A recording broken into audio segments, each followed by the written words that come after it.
인생을 살아가다 보면 돈이나 건강 등 우리를 힘들게 하는 요인들이 있지만 그중 제일 힘든 것은 인간관계라는 것에 많은 분들이 동의할 것입니다. 오랜 시간 나쁜 인간관계를 끊어내지 못하고 나이가 들어 후회하는 사람들이 많습니다. 몇십 년이 지나고 나서야 이런 나쁜 인간관계에 해당하는 사람들을 상대할 필요가 없다는 걸 뒤늦게 깨닫게 됩니다. 특히나 장소와 사람에 따라 행동하는 교활한 사람, 혹은 만만하다 싶으면 교묘하게 괴롭히는 사람들에게 당한 것들을 억울하게 생각하는 분들도 많습니다. 이런 사람들은 친하다는 명목으로 나를 감정 쓰레기통처럼 사용하는 경우도 있고 시도 때도 없이 부정적인 얘기를 꺼내기도 합니다.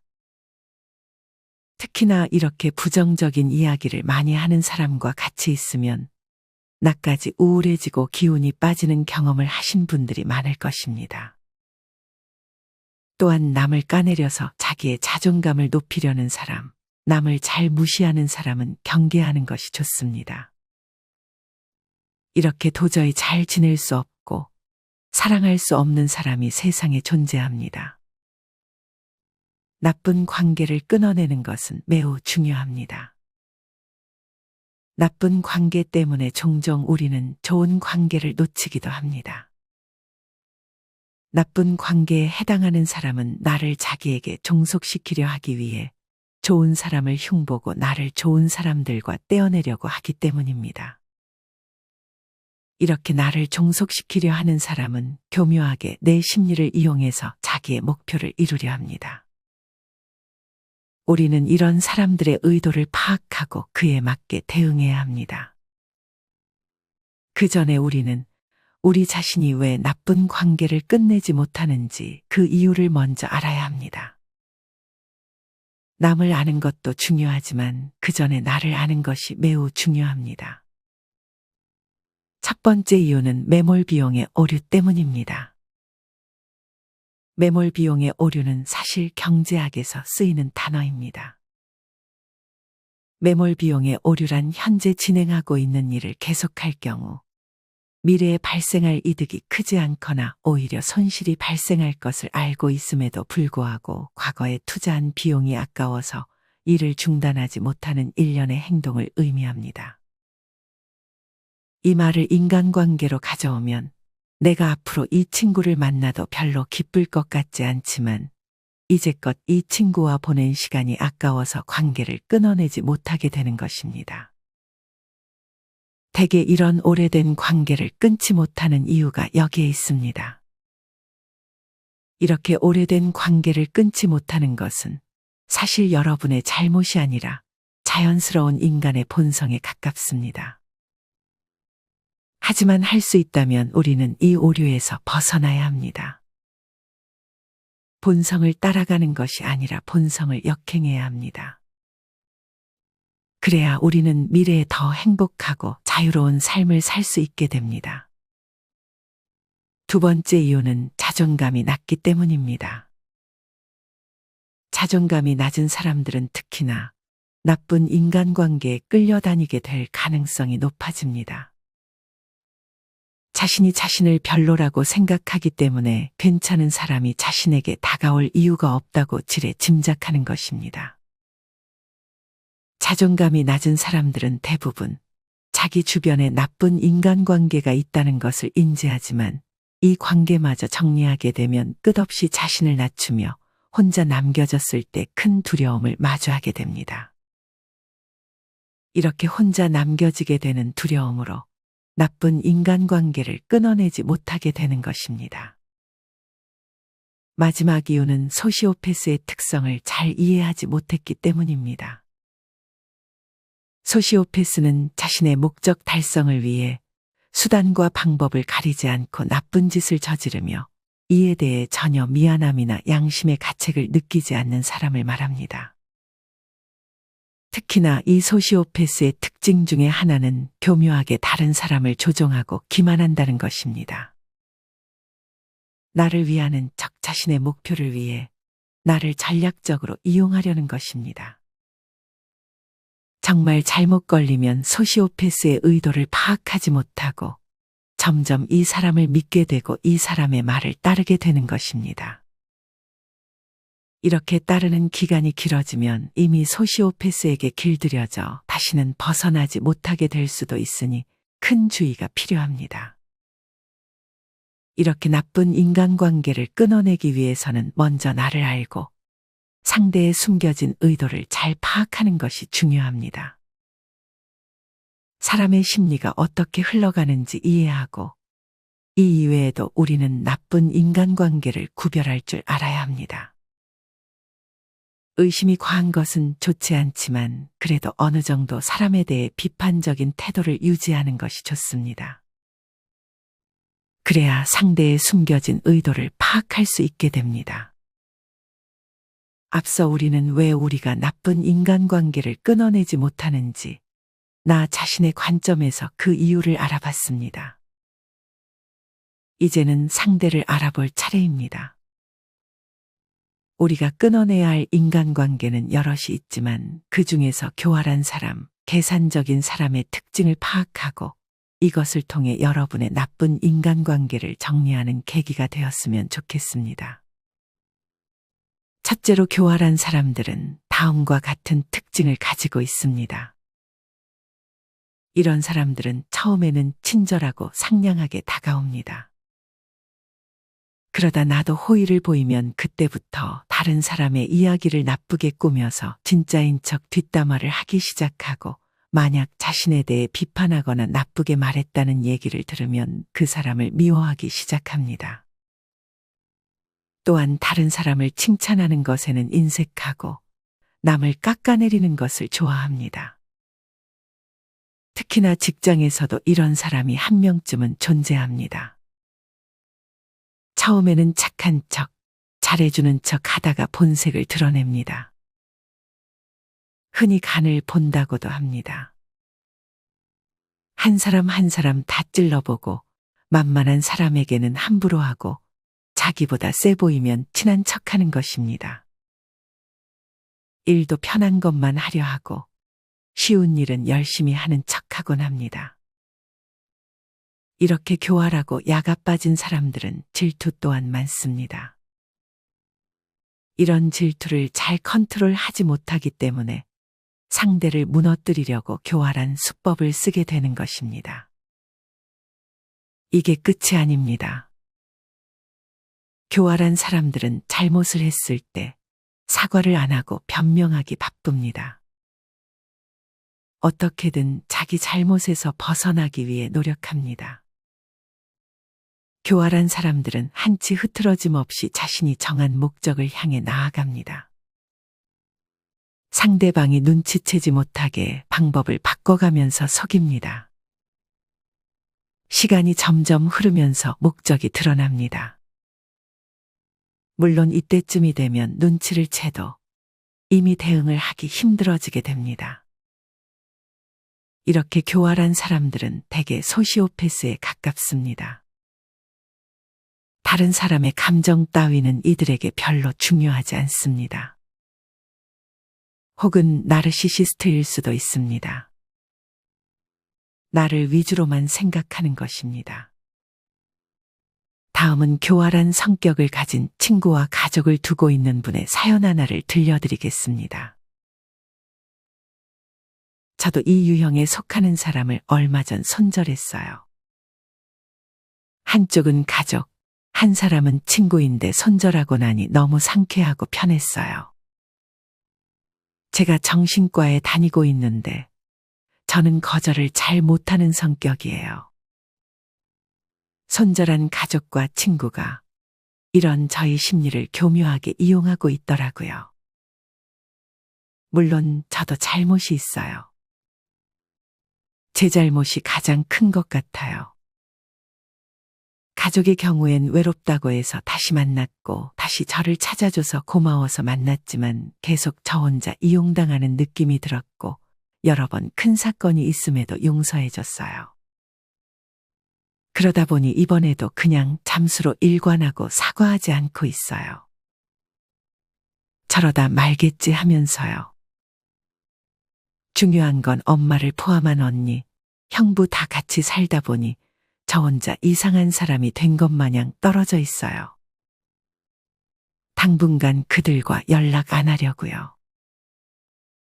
서로의 잘못을 떠나서 좀 생각하는 시간을 서로 가져보는 것도 좋을 것 같아서요.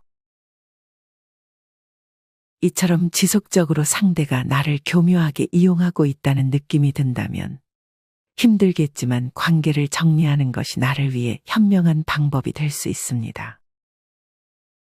이뿐만 아니라 자신의 약점을 이용해 목적을 이루려는 사람도 경계하는 것이 좋습니다. 다음은 이와 같은 일을 당한 대학원생이 쓴 글입니다. 대학원 수업을 듣는데 몇 번 안 본 아주머니 학생이 자긴 영어를 잘 못하니까 자기 과제를 대신 해와달라고 웃으면서 부탁하는데 자신이 부족하니 내가 도와주는 게 당연한 거라고 생각하는 것 같던 모습이 아직도 안 잊혀집니다. 그 후로 자신의 약함을 무기로 사용하는 사람들이 너무 싫어졌습니다. 이렇게 자신의 약점으로 누군가에게 동정심을 자극하는 것도 교활한 사람들이 자주 이용하는 방법이니 주의하는 것이 좋습니다. 사실 누구나 이런 교활한 성격을 가지고는 있습니다. 단지 이것을 밖으로 표출하느냐, 속으로만 생각하느냐의 차이입니다. 종종 상황에 따라서는 이런 특성들이 불쑥불쑥 발현되기도 합니다. 나는 전혀 교활한 성격이라고 생각하지 않지만 주변에서는 나에게 교활한 면이 있다는 말을 들으면 적잖은 충격을 받기도 합니다. 이렇게 누구나 특정 상황에서는 잔꾀를 부리고 싶어 합니다. 하지만 여기서 주의해야 할 것은 이 잔꾀를 남을 기만하고 착취하는 데 사용하지 않는 것입니다. 반대로 잔꾀를 누군가를 기만하고 착취하는 데 사용하는 사람들은 반드시 경계해야 합니다. 이런 사람들은 상당히 교묘하게 행동하기 때문에 잘 구분하기 힘들 수 있습니다. 영화나 드라마를 볼 때 교활한 역을 맡은 연기자의 말이나 행동을 보면서 우리는 힌트를 얻을 수 있습니다. 보통 드라마에서 보여지는 교활한 사람은 자신의 목적을 위해서라면 치밀함은 물론 뛰어난 인내력에 혀를 내두를 정도입니다. 또한 교활한 사람들은 일관된 목표가 있고 그것을 이루기 위해 정말 부단히 꾸준하게 노력합니다. 이런 사람들을 구별하려면 상대가 잘못을 저질렀을 때 사과를 하는지 변명을 하는지 파악하는 것이 좋습니다. 만약 변명을 한다면 왜 저런 변명을 하는지 생각해보고 무엇을 얻고자 그런 변명을 하는 건지 파악하는 연습이 필요합니다. 이렇게 나와 상대에 대해 조금씩 파악하려는 연습을 하게 된다면 교활한 사람들의 교묘한 수법에 당하지 않게 될 것입니다. 나쁜 인간관계에 해당하는 두 번째는 계산적인 사람입니다. 사실 모든 사람이 계산적인 성격을 가지고 있습니다. 누구나 손해를 보고 싶지 않다는 마음을 갖는 것은 자연스러운 마음입니다. 법륜 스님 또한 계산할 줄 아는 것이 좋다고 말했습니다. 어쩌면 이만큼 줬으니 이만큼 받고 싶다는 생각이 드는 것도 이해가 가는 부분입니다. 이처럼 우리는 계산적으로 생각해야 할 때는 계산적일 필요가 있습니다. 하지만 시도 때도 없이 모든 것을 계산하면서 사는 것은 별로 좋지 않습니다. 내가 누군가에게 하나를 줬다고 해서 바로 하나를 받아야 한다고 생각하는 사람들이 있습니다. 받은 사람은 바로 곧장 그 하나를 주지 않을 수도 있고 뒤늦게 줄 수도 있고 끝까지 안 줄 수도 있습니다. 하지만 계산적인 사람들은 지금 당장 눈앞의 계산에 눈이 멀어 바로 상대에게 실망하고 배신당했다고 생각하는 것입니다. 이런 사람들은 손해를 보는 것에 굉장히 민감합니다. 내가 받은 것보다 조금이라도 더 주는 것을 경계하고 내가 준 것보다 받은 것이 적다면 상대를 미워하게 되는 것입니다.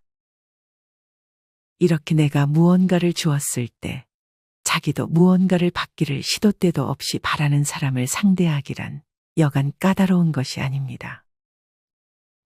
내가 줬으니 상대도 무언가 주겠지 하는 마음은 기대로 이어질 수 있고, 만약 상대의 보답이 없다면 기대는 실망으로, 실망은 또 미움으로 바뀌게 되는 것입니다. 이렇게 모든 상황을 계산해서 준 만큼 돌려받길 바라고 받은 만큼만 주려고 하는 것은 좋은 모습이 아닙니다. 이럴 거면 차라리 주지도 받지도 않는 것이 좋습니다. 무언가를 줄 때는 주는 것으로 끝내는 것이 현명합니다. 내가 좋아서 주었으니 받아야 한다는 계산은 하지 않는 것입니다. 계산하게 될 것 같으면 그냥 주지 않는 것이 낫습니다. 주는 행동은 남을 위한 행동이 아니라 나를 위해 주는 것이기 때문입니다. 이런 계산적인 사람 중에는 자신이 무언가를 받고 싶어서 무언가를 주는 경우도 있습니다. 사실 이런 사람은 계산적인 성격이라기보다는 마음의 결핍과 외로움이 큰 경우일 수 있습니다. 이 경우는 계산적인 사람과 잘 구별해 주는 것이 좋습니다. 사실 모든 사람이 받는 것을 좋아하는 것도 아닙니다.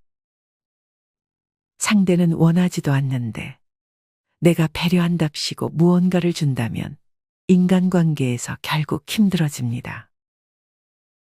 배려도 지나치지 않게 적당한 거리를 두고 인정받으려 하지 않고 감정을 분리한다면 관계는 자유로워집니다. 쉬운 것은 아니지만 그렇다고 어려운 것도 아닙니다. 의지가 있고 용기가 있으면 충분히 가능합니다. 우리가 상대에게 베풀 때 당장 그 상대에게 무언가를 받지 못할지언정 돌고 돌아 어디선가 내가 주지도 않았는데 내게 큰 복으로 돌아올 수 있습니다. 하나를 건네면 좋은 것 두 개가 올 수도 있는 것입니다. 그러니 앞서 얘기했듯 줄 때는 주는 것으로 끝내는 것이 좋습니다. 손해보면서 살라는 말이 아닙니다. 하지만 인생을 살면서 아예 손해를 보지 않는 경우는 없습니다. 그러니 계산할 때는 계산하되 모든 경우에서 계산적인 사람이 되지 않는 것이 중요합니다. 좋은 인간관계라고 해도 모든 관계에는 적당한 거리가 필요합니다. 고슴도치의 딜레마라는 말을 들어보셨을 것입니다. 독일의 철학자 쇼펜하우어가 1851년에 발표한 저서에 고슴도치 우화가 등장한 것이 이 용어의 기원입니다. 추운 겨울 어느 날 서로의 온기를 위해 몇 마리의 고슴도치가 모여 있었습니다. 하지만 고슴도치들이 모일수록 그들의 바늘이 서로를 찌르기 시작하였고 그들은 떨어질 필요가 있었습니다. 하지만 추위는 고슴도치들을 다시 모이게끔 하였고 다시 같은 일이 반복되기 시작했습니다. 많은 수의 모임과 헤어짐을 반복한 고슴도치들은 다른 고슴도치와 최소한의 간격을 두는 것이 최고의 수단이라는 것을 발견했습니다.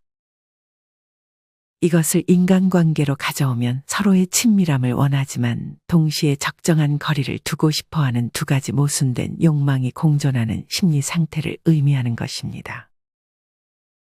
쇼펜하우어와 지그문트 프로이드는 이러한 상황을 사회에서 각각의 인간이 서로에게 어떠한 느낌을 갖는지 설명하기 위해 사용했습니다.